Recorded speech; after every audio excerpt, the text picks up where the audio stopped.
안녕하세요. 중간계TV의 신병철입니다. 오늘은 빅히트 주식 얘기 좀 해보겠습니다. 최근에 그 빅히트 주식의 공모주에 청약했다가 손해본 사람들의 이야기가 아주 많죠. 예를 들면은 BTS 주식 환불 안 되나요? 이런 얘기도 있을 정도인데요. 주식의 환불이 있을 리가 없겠죠. 저도 약간의 주식을 하고 있긴 합니다만, 최근에 생각 없이 들어갔다가, 손해를 본 사람들이 많이 있는 것 같습니다. 오늘은 도대체 이런 일이 왜 벌어지고, 어떻게 해야지 이런 실수를 하지 않는가에 대한 이야기를 한번 살펴보겠습니다.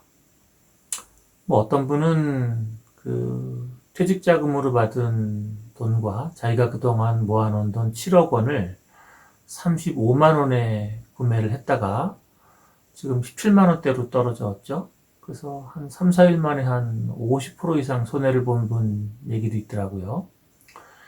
이런 일이 벌어지게 되는 소비자 행동상에서 주된 특징은 사람들은 눈앞에서 바로 목격한 증거를 중심으로 사고하는 경향이 있다라는 겁니다. 자기가 잘 모를 때는 바로 눈앞에서 목격한 것을 따라가려고 하는 성향이 아주 많은 거죠. 이것을 보통 친구 따라 강남 간다 이런 얘기를 하기도 하는데요. 흥미로운 연구가 많이 있죠. 이제 그 중에 지금 생각나는 게 밀그램의 연구인데요. 이 밀그램이라고 하는 사람은 워낙에 신기한 연구를 많이 해서 미국에서 밀그램 법이 생기기까지 했습니다. 밀그램처럼 연구하면 안 된다. 이건 인간의 본성을 너무 엉망진창으로 볼 수 있게 만들 정도이다. 이런 건데요. 그래서 이 밀그램 연구가 재밌는 게 아주 많은데 그 중에 하나가 이런 겁니다. 샌프란시스코에서 몇 명이 하늘을 바라보면 전부 다 따라서 바라보나 이런 연구를 했어요. 몇 명이 무단횡단을 하면은 뒤에 있던 사람들이 따라서 무단횡단을 하나 이런 거를 한 건데요.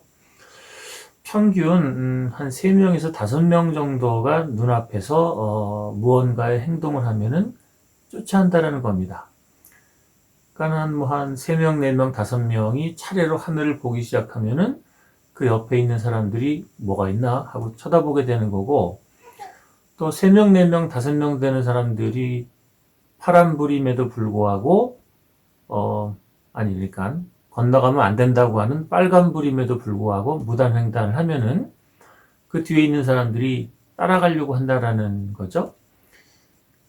이 연구에 따르면 눈앞에서 보이는 어떤 목격되어진 사건을 쫓아가려고 하는 성향이 아주 크다라는 건데, 이것을 사회심리학에서는 증거 효과, 소셜 에비던스 효과라고 합니다. 이것을 사회심리학에서는 증거 효과, 소셜 에비던스 이펙트라고 합니다.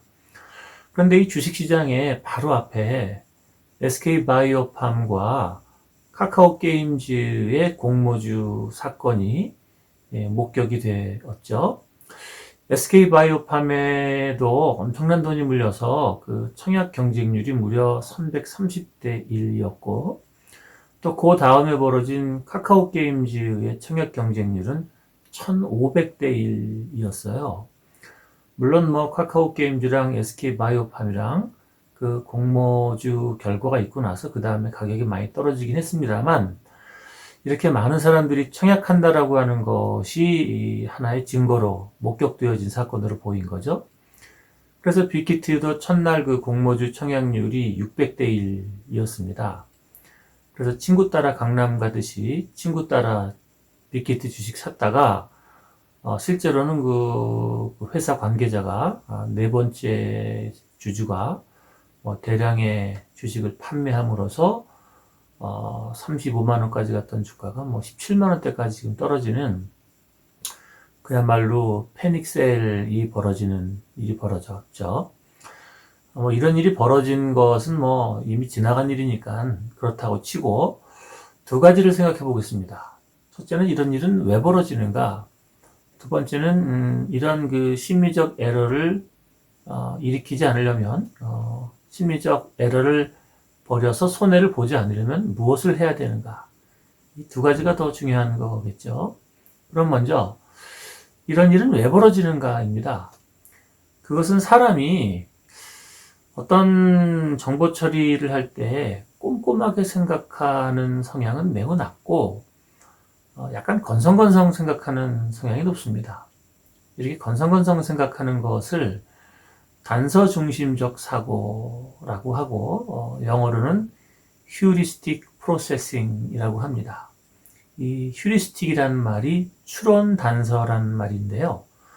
무언가를 생각을 할 때 추론, 미루어 짐작할 수 있는 단서가 있으면 그것만 픽업해서 주로 정보 처리하고 나머지는 무시해버리는 효과인 거죠. 이런 단서 추론 사고에서 아주 중요한 게 눈앞에 보이는 증거입니다. 그러니까 눈앞에서 카카오 게임즈 공모주 청약이 높아지고 SK 바이오팜 공모주 청약이 높아지니까 그것이 추론 단서로 작용을 해서 나도 따라 들어가야겠다. 이런 의사결정을 유도한 거죠. 그렇지만 저랑 같이 공부하신 분들은 이미 잘 알고 있습니다만 이런 추론 중심적 사고, 단서 중심적 사고는 대개가 에러에 빠지게 됩니다. 그러니까 추론 중심적 사고를 하지 말고 반대로 체계적 사고, 주어진 정보를 꼼꼼히 따져보는 정보 처리가 필요한데 이게 원천적으로 잘 안 된다라는 거예요.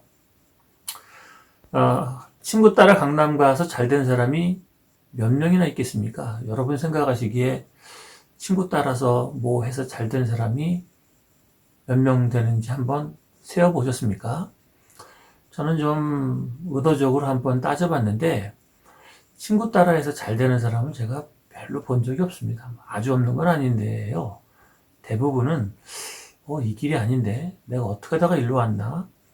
그래서 동업의 효과가 되게 안 좋죠. 동업의 효과가. 물론 잘 되는 경우도 있긴 있습니다만 일반적으로 그렇다라는 얘기입니다.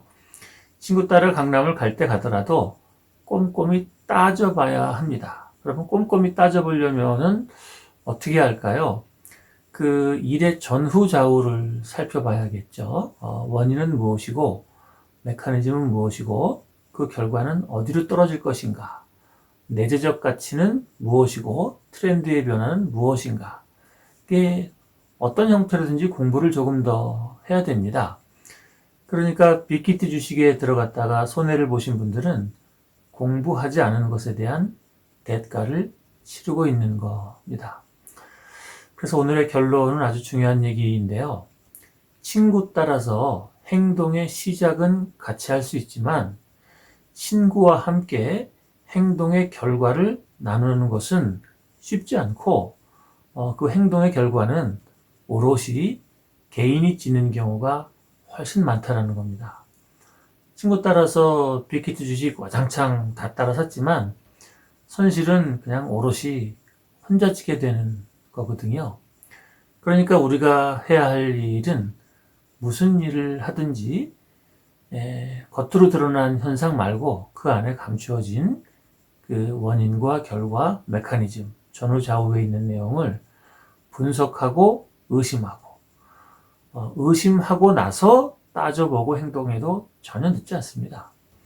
그런데 실제로 해보신 분들은 아시겠습니다만 이렇게 분석하고 따지는 것에 별로 노력이 들어가지 않습니다. 조금만 노력하면 됩니다. 그 이유는 뭘까요? 요즘은 정보 처리하기에 너무 좋은 세상이죠. 구글도 있고 네이버도 있고 온갖 SNS에 트위터에 조금만 따져보면은 그 주식에 대한 공부를 할 수 있는 방향이 너무나 많습니다. 이것은 주식뿐만 아니라 사업에 대해서도 마찬가지고 인간관계에 대해서도 마찬가지인 거고 삶 전체에 동일합니다. 오늘의 결론을 말씀드리면요.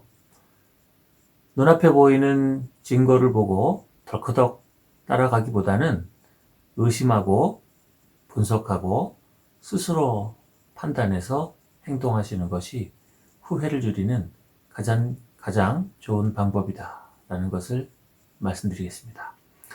자, 그러면 또 주식에 대한 분석을 그럼 어떻게 해야 되는가?